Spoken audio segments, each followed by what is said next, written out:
TSA checkpoint wait times ballooned past 3 hours at Houston's George Bush Intercontinental Airport, with some passengers enduring up to 5 hours in line. At nearby William P. Hobby Airport in Texas, security wait times are routinely exceeding 1 hour. More than 13,000 air traffic controllers are continuing to work without pay.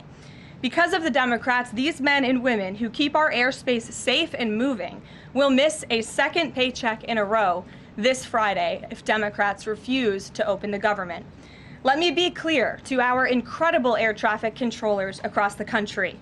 President Trump and Republicans want you to get your paychecks. They want you to be paid.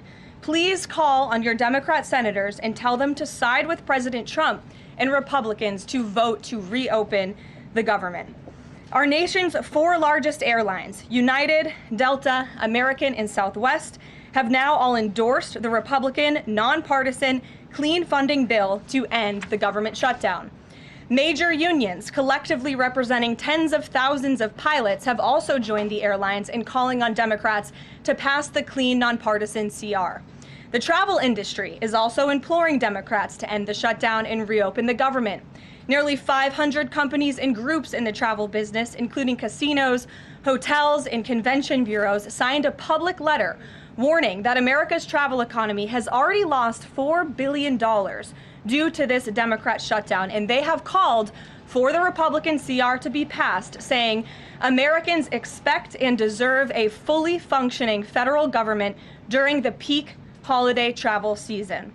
Never before have we seen private industry and union leadership so unified on the same issue, rallying behind Republicans in such a vocal way. The Democrats have completely lost the plot. They are endangering the safety, prosperity, and livelihoods of millions of Americans. It's well past time Democrats do what they did 13 times under Joe Biden and pass the clean funding bill extension. All we need are 5 Democrat senators to put country over party and vote to end this reckless shutdown. In other news, tomorrow will mark the 1-year anniversary of President Trump's historic election victory, where he won nearly 80 million votes, the popular vote, in all 7 swing states. This was the ultimate poll on November 5th. The president secured a mandate to make America great again, and he has delivered in record time. Never before have we had a president who has kept their promises like President Trump has. I'd like to go over a few of those with you. In less than 10 short months, President Trump signed the largest middle-class tax cut in history, including no tax on tips, overtime, and Social Security to put more money back into the pockets of the American people. The president ended the southern border invasion of the Biden administration, made our border the most secure in history, and he is carrying out the largest mass deportation campaign of illegal aliens in our nation's history to protect our homeland, just as promised. President Trump has aggressively taken on drug cartels by declaring them as foreign terrorist organizations and even blowing up narco-terrorists who have tried to poison the American people with fentanyl and other illegal narcotics. President Trump defeated the Biden inflation crisis, and he continues to implement a pro-growth, America First economic agenda to make America affordable again, and we are seeing the results of that every day.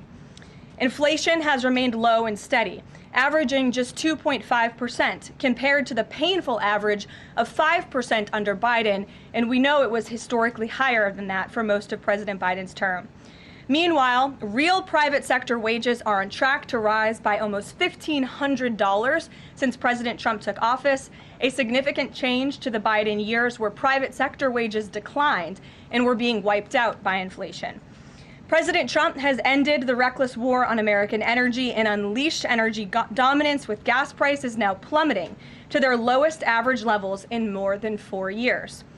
President Trump implemented powerful tariffs to rebalance America's trade deals, protect American workers, and returning our country to be a manufacturing superpower once again. As a result, the president has secured trillions and trillions of dollars in private and foreign investments into the United States, which are creating high-paying jobs for the greatest workforce in the world.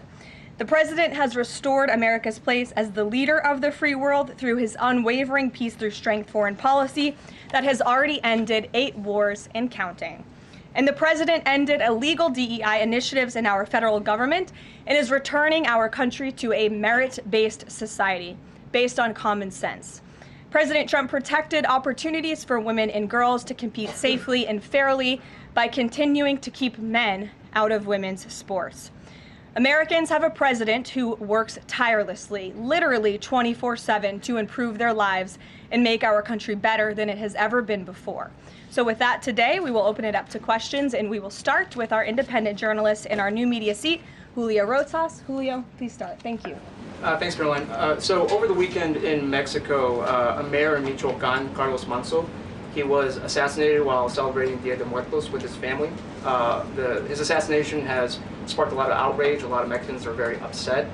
They're blaming President Claudia Sheinbaum for not taking the cartel threat seriously enough. Yesterday, she said that, once again, she's not going to allow any foreign military intervention to take on the cartels on Mexican soil, and that Mexico is not going to pursue a drug war similar to what they've done in the past. So my question is President Trump satisfied with Claudia Sheinbaum's approach to cartels? And if not,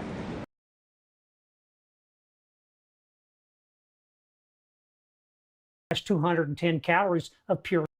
Has Manso's assassination kind of opened up some new options for the United States to pursue regarding cartels? Well, first of all, with respect to this specific news item and this alleged assassination that took place in Mexico, I know the Trump administration, we are aware of that, and of course we condemn all political violence anywhere in all forms.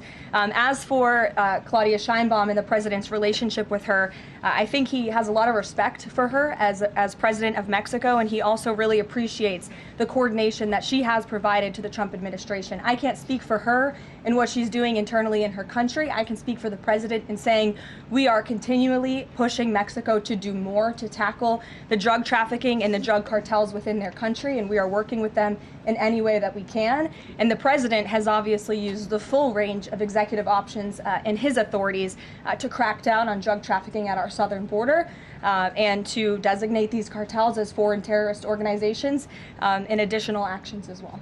Just one more question. Sure. So at the Antifa roundtable that we were at just last month, myself and the other panelists made the recommendation to the president for, speaking of foreign terrorist organizations, to have Antifa not just be a domestic terrorist organization, but be designated as a foreign terrorist organization since they have cells in other countries. He mentioned to Secretary Rubio, because he was in the room at the time, to look into that. So I just wanted to see if there's an update on that. Sure. That process is most definitely taking place. I don't have any announcements for you on that today, but I can certainly assure you the administration is working on it, and I'll check in on it and get back to you, Julio. It's a good question. Thank you very much. Jackie. Thank you, Caroline. Zohran Mamdani blamed the president for bomb threats and intimidation at polling locations. He said, quote, part of the general approach of the Trump administration has taken to intimidate voters with baseless allegations of voter fraud as a means of trying to repress the voice of Americans across this country. I want to give you a chance to respond to that. Yeah, I saw those comments from Mamdani. I think they are completely irresponsible, and they are based on zero evidence. And I think this is just another example of how the Democrat Party, unfortunately, when he obviously had absolutely nothing to do with those threats. On the shutdown, Democrats have been pretty quiet about the president's push for the nuclear option, terminating the filibuster.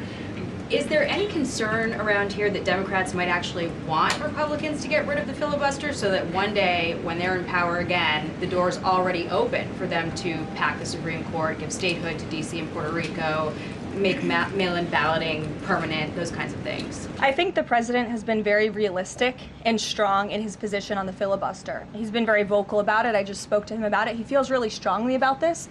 Republicans need to play tough and they need to play smart. That's how the president feels. And we know that Democrats, if they are ever given a chance at power again in this city, they will absolutely take away the filibuster from the United States Senate. In fact, you had 49 Democrats who already voted to do this before. The only reason it did not move forward was because you had 2 Democrats who are no longer in office because they were run out of town by the far left radical base of their party. And so President Trump is quite clear on this. He wants to see Republicans move as many good pieces of legislation for our country forward in the next 3 years of his administration as they possibly can, and the filibuster is one means to doing that. Talked to Johnson and Thune about it. I know that they had both voiced some opposition. Have there been any conversations with them? He has. He's made his position to them very clear, both publicly and privately. Ouija. Can you help clear up some confusion about SNAP benefits? Because Sure. the president just posted that they will only be given out when the radical left Democrats open the government and not before. But just yesterday, the administration said it would comply with a court order to expend the full amount of SNAP contingency funds by end of business day yesterday. So did the administration distribute that money or defy that court order? No, the administration is fully complying with the court order. I just spoke to the president about it. The recipients of these SNAP benefits need to understand it's going to take some time to receive this money because the Democrats have forced the administration into a very untenable position. We are digging into a contingency fund that is supposed to be for emergencies, catastrophes, for war. And the president does not want to have to tap into this fund in the future, and that's what he was referring to in his Truth Social post. So the Department of Agriculture, as for the latest SNAP payment in the judge's order, put out guidance to states today on how to get that money to the recipients of SNAP. But it's going to take some time. The best way to get the full amount of SNAP benefits to those beneficiaries is for Democrats to reopen the government. So to anyone who is a SNAP beneficiary at home who needs that assistance, and the president was just saying, this is for people who are truly needy, who need food, who need this assistance from the United States government. Democrats are holding it up and making it difficult for the administration to get those payments out the door. So if you are at home and you want your SNAP benefits, call the Democrats and tell them to reopen the government. Logging that contingency fund for the future if this shutdown lingers on? Look, the president does not want to have to continue to dip into a contingency fund that doesn't even have enough money, by the way, to fund the full program. It takes $9 billion to get the full scale of the benefits out the door. This contingency fund only has about $5 billion in it. So again, Democrats need to reopen the government so we can get these benefits out the door for people who truly need them. Kate. Thanks. The president suggested that if Mamdani wins, that he would cut federal funding to New York. How much funding would be impacted? What would be impacted there? Well, look, we won't get ahead of the election results, nor will I speak to what the president may do in the future. We'll see how tonight goes, and then I'll let him speak on it further. And why did the administration exclude Democratic lawmakers? Last week there was a briefing about U.S. strikes on alleged drug trafficking boats. Why were those Democrats excluded? The administration has briefed Congress on these matters 8 separate times, and Democrats have been included in those briefings. In fact, I know that Secretary Rubio will be on Capitol Hill tomorrow to brief the Gang of 12, which includes Democrats as well. So the president's made it very clear, if senators want to understand the administration's operations against narco drug traffickers, we are very happy to speak with them about that, and we will continue to do so. But we've been incredibly transparent. As I said, there's been 8 briefings on this topic, with the 9th coming tomorrow. Rachel. Thanks, Caroline. There's been some reporting out there about the possibility of furloughed workers not getting back pay. We know that the president signed that bill into law in his first term. Does the administration guarantee that all furloughed workers will get back pay? This is something we are very much open to discussing with Democrats as part of the discussions about the continuing resolution to keep the government open, and it's something that Republicans are talking with Democrats about right now. I won't get ahead of those negotiations or discussions. That's a possibility that may not happen, even though it's law. I just said Republicans in the White House are very much open to discussing this with Democrats. And just one last question. As this government shutdown now drags on, about to make history as the longest government shutdown in American history, can you talk about what the president is personally doing to try to see an end to this? He's pushing Republicans to keep voting and to keep opening up the Senate floor to vote for the clean continuing resolution. He had the Senate Majority Leader and the House Caucus Leader, Hakeem Jeffries, here at the White House to talk about this in the very early stages, to give them a chance to come to their senses and avoid this entire government shutdown at the very beginning. And they chose not to. And I think it's been very clear to everyone in this room and to everyone across the country that the Democrats are playing partisan politics with our United States federal government. And all Republicans have wanted to do for the last 35 days is reopen the government. That has been the president's position since day one, It is his position today on day 35, and all we need are 5 common sense Democrats with have a little bit of courage and come to the table and vote with Republicans. I saw Senator John Fetterman on television last night saying that he hopes more folks in his party will step up, and we certainly agree with him on that point. Sure. Caroline, the president posted on True Social that the voting underway in California is, quote, rigged. What evidence does he have of that, and what does it mean that mail-in ballots in that state are under legal and criminal review? By whom and why? And also, in this vein, does the White House still plan to issue an executive order banning mail-in voting, and what legal authority do you have to do that? The White House is working on an executive order to strengthen our elections in this country and to ensure that there cannot be blatant fraud, as we've seen in California with their universal mail-in voting system. It's absolutely true that there's fraud in California's elections. It's just a fact. It is just a fact. They have a universal mail-in voting system, which we know is ripe for fraud. And if you want to deny that, I'm happy to provide you all of the evidence for it. I'd be glad to send that to you after this briefing. Rigged. Fraudulent ballots that are being mailed in the names of other people, in the names of illegal aliens who shouldn't be voting in American elections. There's countless examples, and we'd be happy to provide them. As for executive action the White House is taking, yes, we are looking into that. And like any executive order, of course, any executive order the president signs is within his full executive authority and within the confines of the law. Stephen. Thank you, Caroline. I've got 2 questions I'd like to ask you about New York, but first I'd like to ask you about breaking news from the Attorney General. She revealed just about an hour ago that the Biden Justice Department seized President Trump's official first-term phone and subpoenaed his private phone records.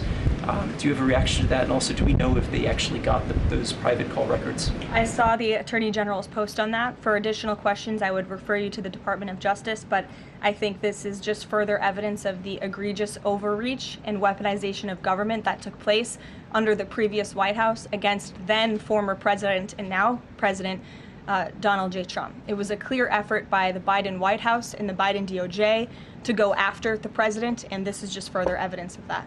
On New York, we've seen the president's messages that he's put out, but could you describe how he's feeling as a New Yorker watching this election?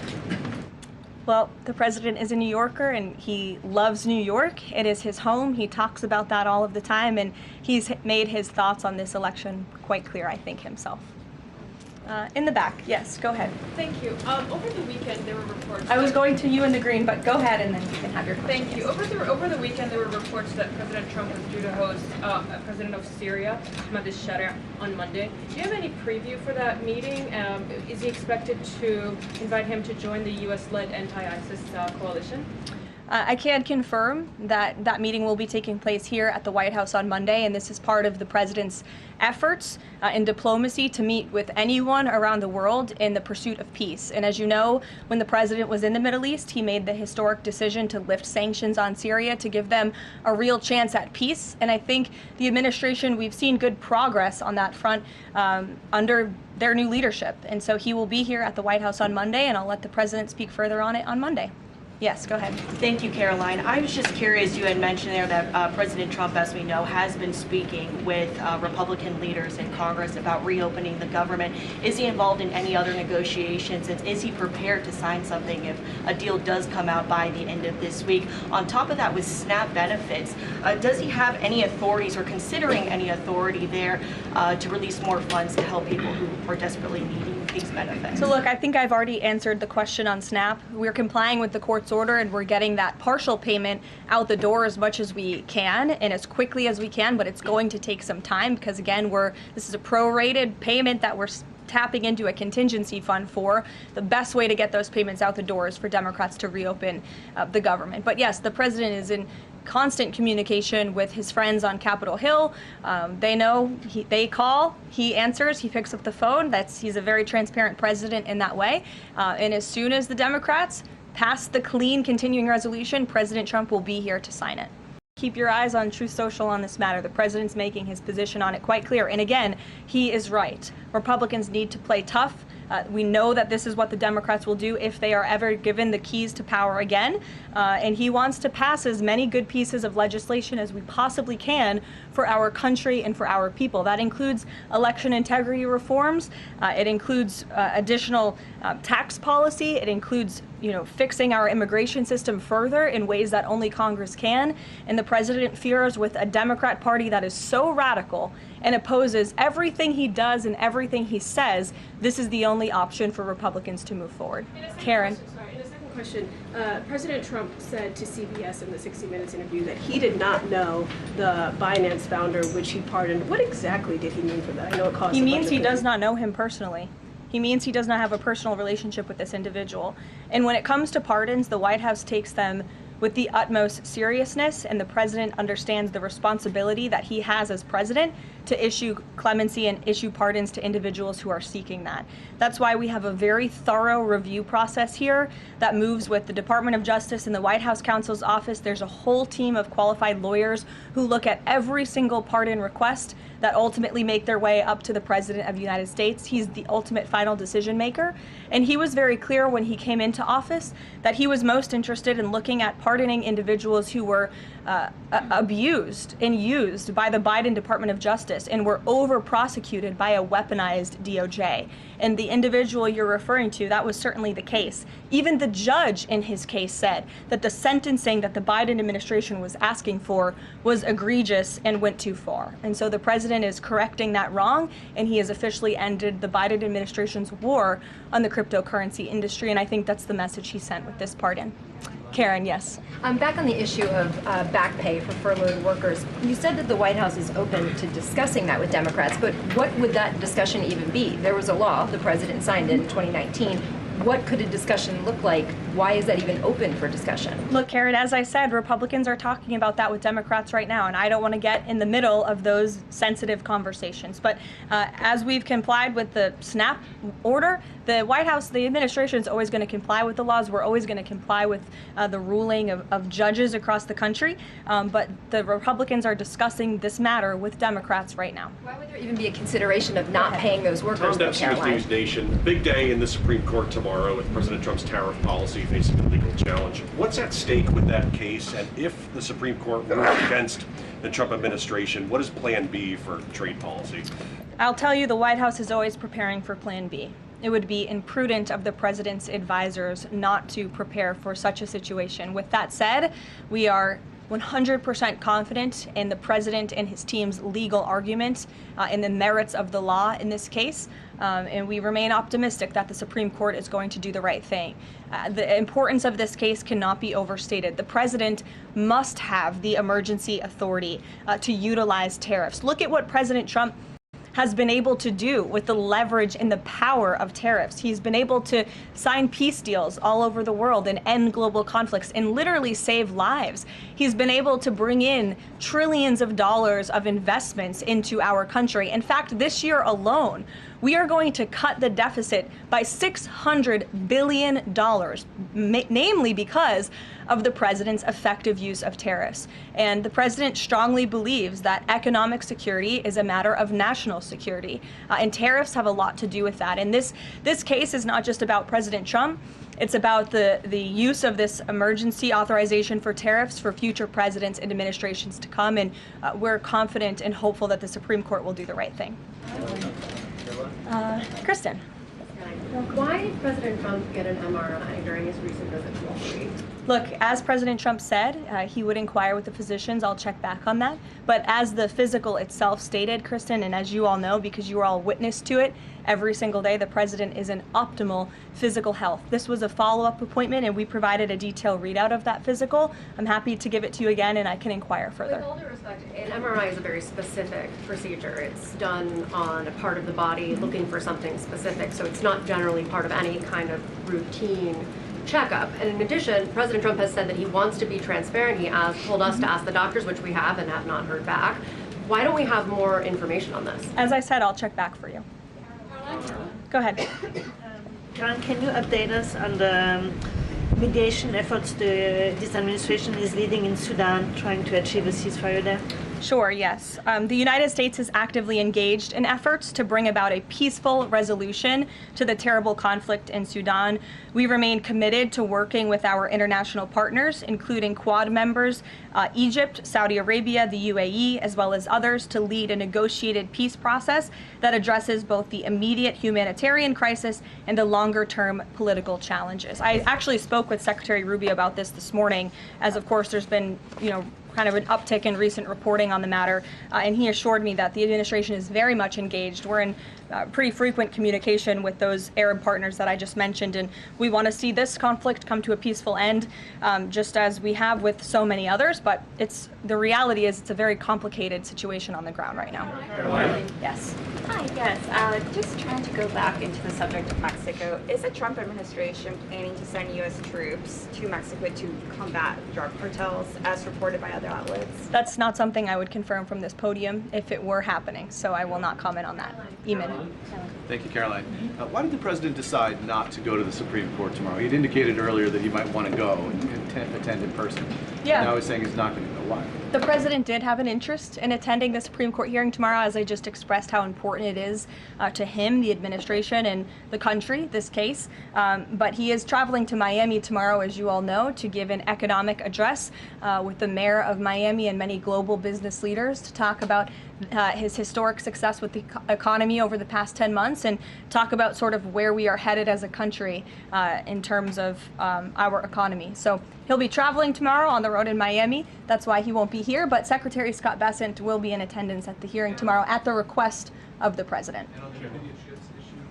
He has said that he doesn't want to export the high-end NVIDIA chips to China, correct. but the Wall Street Journal reported yesterday that there was some question about whether the president would raise this as a possible concession with the Chinese side during his meeting with Xi Jinping. So does the White House consider NVIDIA chip exports to China to be a closed issue right now, or is this an ongoing negotiation between the United States, China, and NVIDIA at this point? The president has made his position on this very clear, both to the Chinese and also to all of you. He's answered this question directly. As for the most advanced chips, the Blackwell chip, that's not something we're interested in selling to China at this time. Annie. Does the president think that the results of the Virginia or New Jersey gubernatorial rail races tomorrow, or statewide races tomorrow, will in any way reflect a voter sentiment towards his administration? Look, Annie, I'm not at liberty to talk about the election results, and I certainly won't get ahead of them. I'm not going to engage in hypotheticals that may or may not happen tonight. We'll have to watch and see. And I'm sure you'll hear directly from the president tomorrow on that point. On Snap, just really quickly, is there anything that prompted the president's tweet this morning? Because it did seem quite different from some of his other communications about Snap. It seemed a little bit out of the left field. I'm just wondering if he had a conversation or if there's anything you're aware of that caused him to decide to, at around 11 o'clock, to send out that message. Look, the president is constantly well read on the news, as you know, and he is very much aware we are in day 35 of a government shutdown in which these SNAP benefits, we're pushing them out the door. USDA put out that guidance to the states this morning. The president was aware of that, and he wants to make it very clear that these benefits are in jeopardy because of the Democrats, and they should just open the government so that we can continue getting these funds out the door in an easier and more efficient way. There's some new reporting that just dropped a few minutes ago that the Trump administration is negotiating with the makers of Ozempic to sell some weight loss drugs for $149 a month. That's according to the Wall Street Journal. Do you have any more information on that? Can you confirm that? I think the president has said himself in previous Most Favored Nations announcements that this is something that the administration has been engaged in and looking into. I won't get ahead of the president on any future announcements, but I will echo his strong commitment to bringing down drug prices in this country. And you've heard it directly from Secretary Kennedy and Dr. Marty McCary and his entire Health and Human Services team, how committed the president is to bringing down the cost of drugs, and we're working with pharmaceutical companies to do that every day. Very quickly, Caroline, on SNAP. I know it's been asked, and I know we just asked it, but I want to put a fine point on it. You talked about the president's post here, and he wrote that SNAP benefits will only be given when the radical left Democrats open up the government. I understand your previous answers, but as written, how would that not violate a court order as it's written? I've now answered this question several times, Gabe. We are complying with the court's order. We are getting the payments out the door as quickly as we can. USDA sent the guidance to the state. The president is referring to future SNAP payments. He does not want to have to keep tapping in to an emergency fund and depleting it. In the case of a catastrophe in this country, he wants to have those funds preserved, as they should be. And he's made it very clear Democrats should reopen the government. I have one final positive note for all of you. I told you I would keep you posted when the White House would resume public tours. Well, I'm pleased to announce the Office of the First Lady has reopened the doors for public tours on Tuesday, December 2nd. There will be an updated route, of course, for guests in light of the ballroom construction that's taking place, but we very much look forward to celebrating the holiday season. And the public and members of Congress and anyone who wants to come visit the First Lady's beautiful decorations is welcome to go to whitehouse.gov/visit to sign up for a tour. Thanks, guys. We'll see you tomorrow.